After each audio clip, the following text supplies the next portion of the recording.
नमस्कार प्यारे दोस्तों, कैसे हैं आप? आशा करते हैं कि आपका जीवन बहुत अच्छा कट रहा होगा। मुझे पता है कि आज के जीवन में और आज के नहीं, हमेशा से ही मनुष्य जन्म में और कोई भी जन्म हो, कैसा भी जीवन हो, परेशानियां तो आती हैं। तो इन्हीं परेशानियों का संबोधन करेंगे और छोटे से वीडियो में कोशिश करेंगे कि कुछ बातें भी हम साझा करेंगे, कुछ अपने अनुभव साझा करेंगे। तो प्यारे दोस्तों, जैसा कि आज मैंने कॉलर माइक भी लगाया है, यहाँ पे आप देख सकते हैं। तो टेक्नोलॉजी का भी थोड़ा बहुत यूज़ करेंगे। दोस्तों, टेक्नोलॉजी का उपयोग जो है कभी कभी बहुत अच्छा प्रयास भी होता है चीज़ों को अच्छे से प्रस्तुत करने का, लेकिन कभी कभी ये बिगड़ भी जाता है। तो दोस्तों, जिंदगी खुश रहने का नाम है। आपके जो अनुभव हैं, दूसरों के भी अनुभव हमें बहुत कुछ सिखाते हैं, लेकिन कभी कभी ऐसे अनुभव अपनी जिंदगी में आ जाते हैं जो हमें दूसरे नहीं सिखाते, हमें खुद ही उनके साथ निभाना पड़ता है। और उसके बाद हम वो जो हमने चीज़ें देखी हैं, हम बाकियों से भी साझा कर सकते हैं। तो रोज़मर्रा की ज़िंदगी में दोस्तों, जैसा कि आप जानते हैं, हर चीज़ हमारे पास उपलब्ध हो ही जाती है। माया के विभिन्न रूप हैं, चाहे वो पैसे के रूप में हो, चाहे वो ऐशो आराम, टेक्नोलॉजी से भरी हुई चीज़ें हैं, टीवी है, फ्रिज है, वॉशिंग मशीन्स हैं, गाड़ी motor, AC, music system, OTT platforms हैं, बहुत कुछ है। मनोरंजन के साधन तो हैं, लेकिन दोस्तों, क्या वाकई आप इन चीज़ों में खुशी महसूस करते हैं? अपनी अनुभव से तो मैं बता दूं कि हाँ, एक लिमिट तक, एक हद तक, आप एक सीमा तक आप खुश हो सकते हैं इन चीज़ों के साथ, लेकिन ये कोई परमानेंट सॉल्यूशन नहीं है, स्थायी हल नहीं है, ये अस्थायी हल है। और कुछ हद तक इन चीज़ों से मनुष्य कुछ समय बिता सकता है, लेकिन ओवरऑल उसको एक परम आनंद की स्टेज पे पहुंचने के लिए बहुत सारी चीज़ों से कटना पड़ता है, हटना पड़ता है। तो तब जाकर हम उन चीज़ों को जो वास्तविकता में हमारे लिए आनंद का स्तोत्र है, उन चीज़ों को पाने के लिए कभी कभी बहुत सारी चीज़ें छोड़नी भी पड़ती हैं। तो दोस्तों,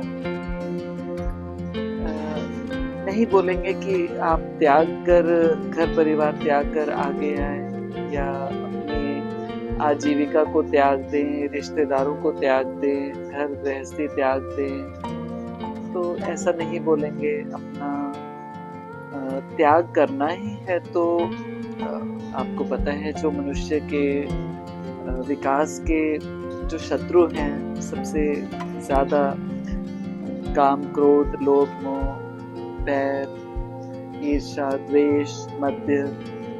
तो कहने का मतलब है कि कहीं ना कहीं मुझे पता है कि आज के जीवन में बिना माया के आप नहीं चल सकते हैं। माया का सबसे प्रबल रूप जो है वो पैसा है।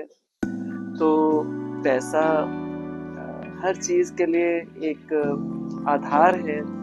जो मेरी आपसे बात भी हो पा रही है एक फ़ोन के द्वारा, जिसमें टेक्नोलॉजी का भरपूर इस्तेमाल किया जा रहा है। तो मित्रों, ठीक है, नहीं बोलेंगे कि आप उस स्टेज पे मैं भी नहीं हूँ कि मैं आपको आपके सामने एकदम से प्रस्तुत हो जाऊं और सीधे बात कर पाऊं, ऐसा नहीं हो पाएगा। लेकिन जब तक उस स्टेज पे पहुंचते हैं, कभी ना कभी तो पहुंच भी जाएंगे, तो तब तक तो हमें कोई ना कोई माध्यम चाहिए। तो इसीलिए माध्यम की ज़रूरत पड़ती है दोस्तों। और माध्यम जो है वो माध्यम की तरह ही रहे तो अच्छा है। वो हमारी आदत बनता जा रहा है, तो ऐसा नहीं कि किसी भी विषय में आपको कोई दोषारोपण हो रहा है मेरी तरफ से, ऐसा नहीं है। हम खुद भी टेक्नोलॉजी के जो कुप्रसंग हैं हम उनसे सताए हुए हैं। तो मित्रों, उन्हीं चीज़ों के बारे में हम एक बात कर रहे हैं। तो किसी पे कोई कटाक्ष नहीं है, किसी पे कोई दोषारोपण नहीं है, कोई दोष नहीं मढ़ा जा रहा है। तो दोस्तों, ये चीज़ें हमें ध्यान में रखनी है। तो हमें जानना है कि हमारे आनंद का शत्रु, सबसे बड़ा शत्रु है क्या? तो वो शत्रु हमारे साथ ही रहता है। वो अहंकार के रूप में, क्रोध के रूप में, किसी विषय के रूप में, जिन चीज़ों को सोच सोच के हम परेशान होते रहते हैं। तो उसका हल तो ढूंढना ही पड़ेगा, उसमें से बाहर आना पड़ेगा। उसके लिए चाहे आप पूजा पाठ का सहारा लेंगे, या आप किसी सत्संग का सहारा लेंगे, या किसी गुरु को धारण करेंगे, गुरु की बातें मानेंगे, गुरु को समझेंगे। तो कहने का ये मतलब है कि कोई ना कोई रास्ता ढूंढना पड़ेगा। भटकने से अच्छा है। हर कोई बुद्ध नहीं बन सकता, हर कोई महावीर नहीं बन सकता, हर कोई ओशो नहीं बन सकता, हर कोई राम कृष्ण गुरु नानक नहीं बन सकता, हर कोई ईसा मसीह और मोहम्मद नहीं बन सकता। तो कहने का ये तात्पर्य है कि जितने हमारे महागुरु, जितने जितने महापुरुष इस धरती पर विराजमान हुए हैं, अवतरित हुए हैं, तो उन्होंने कोई बहुत खुशियां नहीं पाई अपने जीवन में। कुछ न कुछ परेशानियां झेल कर ही वो आगे आए हैं, आगे बढ़े हैं, और अपने अनुभव के रूप में उन्होंने संसार को एक मार्ग दिखाया, एक रास्ता बताया, जिससे कि लोग आगे अपने जीवन में बढ़ सके, बिना तकलीफें देखे। तो आध्यात्म का मार्ग इतना सरल नहीं है जैसा सब सोचते हैं, लेकिन इतना कठिन भी नहीं है जैसा लोगों को लगता है कि ऐसा होगा वैसा होगा, यार कौन इस चीज में पड़े। तो एक अनुभव की बात है, मैं भी इसी रास्ते पे हूँ और बहुत तकलीफें, बहुत चोटें खाई भी हैं, कई चीजें क्षतिग्रस्त भी हो गई हैं जीवन में, तो जिसका मुझे कोई मलाल भी नहीं है, क्योंकि जीवन है, किसी न किसी को तो आगे बढ़ना पड़ता है तकलीफें देके। तो ईश्वर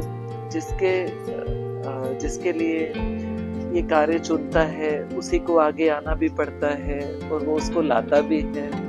तो यही आप सबसे निवेदन है कि आप इन चीज़ों को समझेंगे और जो भी आपको बातें मैंने कही हैं आप उन पे अमल करेंगे, तो आने वाले कई एपिसोड्स में हमारी और भी विस्तार में बातें होंगी। तो इसी के साथ आपसे हाथ जोड़कर विदा लेते हैं इस वीडियो के लिए। धन्यवाद। जय हिंद, जय भारत।